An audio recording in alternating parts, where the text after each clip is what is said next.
राबिया देखो, तुम्हें जो कुछ भी चाहिए, ये घर खर्चा, मैं सब कुछ तुम्हें देने के लिए तैयार हूं, लेकिन मैं मिशाल को नहीं दे सकता।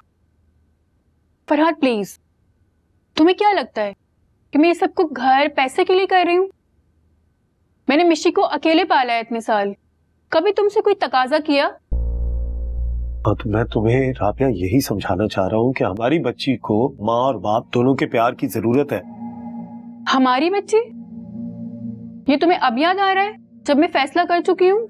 और वैसे भी माँ बाप के बगैर बच्ची की शख्सियत इतनी तबाह नहीं होती जितनी माँ बाप को एक दूसरे पे चिल्लाते देखकर होती है।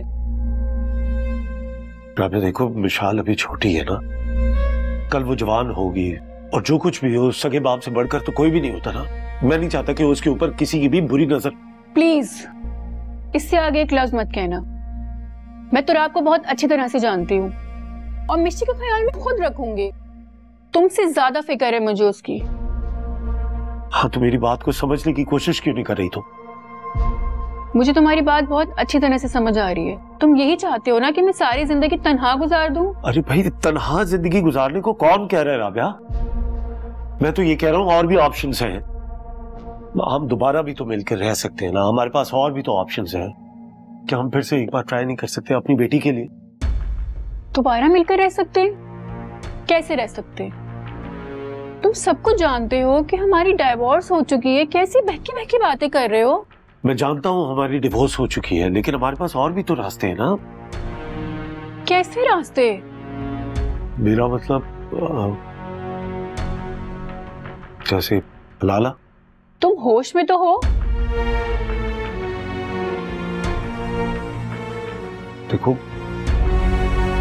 जिससे भी शादी करनी है राबिया, तुम शादी कर लो। शादी के बाद तुम मुझसे डिवोर्स ले लेना ताकि मैं और तुम बाद में आराम से रह सके। तुम्हें शर्म आनी चाहिए इस तरह की बात करते हुए। तुम वही हो ना जिसे मेरे जॉब करने से सिर्फ इसलिए एतराज था कि वहां नामहरम मर्द होते थे, और आज तुम्हें ये हलाले जैसी चीज पे कोई एतराज नहीं है। एक बात अच्छी तरह से अपने जहन में बिठा लो, मैं सारी जिंदगी तन्हा गुजार दूंगी, लेकिन अपने कांधों पे तुम्हारे वो 3 लफ्जों का बोझ लेके सारी जिंदगी नहीं गुजारूंगी।